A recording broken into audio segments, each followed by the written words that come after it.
book is called The Woman Who Changed Her Brain. Barbara Arrowsmith-Young, welcome to 3AW. Thank you. It's a pleasure to be here. 27 and not able to read the time? That's correct. I could not interpret a clock, because to interpret it, you have to understand the relationship between the hour hand and the minute hand, and there were no relationships in my world. Then before the age of 27, when you were 6, 10, 13, 15, must have been horrible. It was. I mean, starting in year one in school was a traumatic experience. I mean, a lot of students are excited to go to school. They're excited to start to learn. For me, year one was very traumatic. I struggled to learn how to read. I struggled to learn how to write. Numbers didn't make any sense. So if I had two-digit numbers, I just add the numbers randomly.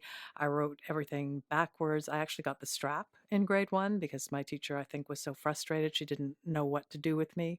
The strap's not going to fix it. Well, sadly, no, it didn't. But I could see other students able to learn things that, with the best will in the world and incredible effort, I just struggled with. What was the breakthrough? The breakthrough for me came in actually August of 1977. I remember it really, really well. Someone handed me a book that changed my life. I was at a very dark place in my life. I was actually in graduate school. I had some phenomenal abilities. I had a visual photographic memory, an auditory verbatim memory. So I memorized everything and then tried to match the answer to the question on the exam. So I'd managed to get to graduate school, but never comprehended. I did not understand. I was vulnerable to con artists because I couldn't hear logical inconsistencies. I didn't understand humor. I was now studying 20 hours a day, sleeping 4 hours a night, 7 days a week, hiding out in the library overnight, to get more hours into studying. So someone handed me this book written by a Russian neuropsychologist called The Man with the Shattered World. And it was somebody that had had a wound in World War II, a bullet in his brain. And he was writing a journal, and the Russian neuropsychologist, Luria, started to describe what was going wrong in his brain. And I thought, this is my problem. I mean, I have the same brain problem without a bullet in my brain as this Russian soldier. But you were very intelligent. I was definitely very intelligent. The part of the brain that has mental initiative, that drives, that tries to solve problems was working well, but I didn't really understand where I was driving. I couldn't comprehend. I know that there'll be people thinking at the moment, but you're having trouble reading the time. You're having trouble putting words. Everything's back to front. How did you go with reading? Reading was definitely a struggle, but luckily my mother was an educator, so I joke that I became a workaholic in grade one. The school was right across the street from my house, so I'd come home at lunch. My mother would drill me with flashcards to learn how to read, to learn numbers. I'd come home after school. She'd give me more flashcards. So eventually I learned how to read. I learned how to write. I learned how to do basic numeracy, but my comprehension was never there. So the teachers thought that, I was learning now because I could read and write, but I did not understand what I was reading or writing. And every part of that learning experience, that educational experience, would have been filled with tension. Incredible tension. I joke that, I lived in what I call amygdala hell. I was on high alert. My whole world felt dangerous. I was afraid if somebody asked me a question because I wouldn't understand, I would memorize it, walk away, play it over for 2 hours to try to understand what the person had said. If I did understand, I couldn't be part of that conversation because that person hadn't waited 2 hours for me to figure out what they were saying. So I was not part of human discourse. I was not part of human relationship, and I struggled academically.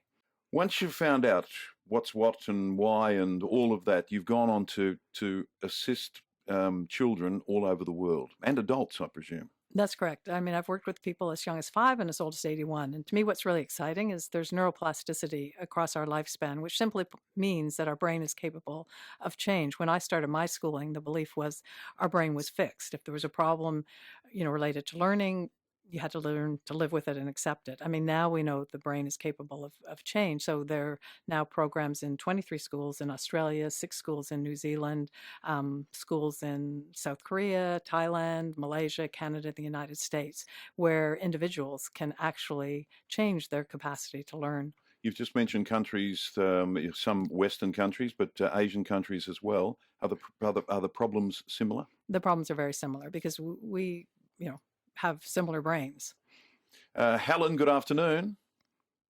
Hello, Dennis, good afternoon, Barbara. I'd just like to commend you highly. I have 3 grandchildren currently in your program here.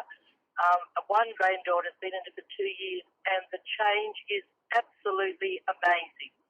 I couldn't thank you enough. Thank you. Helen, what about, is the change just a self-confidence that's started to become evident? Self-confidence, certainly. Personality. She has the sort of, I guess, a filter now. She didn't have a filter before, but also her learning. When in prep and grade 1, it was like they described her being in a fog. When she would cry and carry on going to school, hated it. Now, she doesn't want to miss the program. She won't go into mainstream, perhaps to do an excursion in case she misses the program. Helen, it's just amazing. That is a lovely call. Take with you a $100 voucher to the Lord of the Isles, and they'll present you with a bottle of Wolf Blass Private Release Shiraz.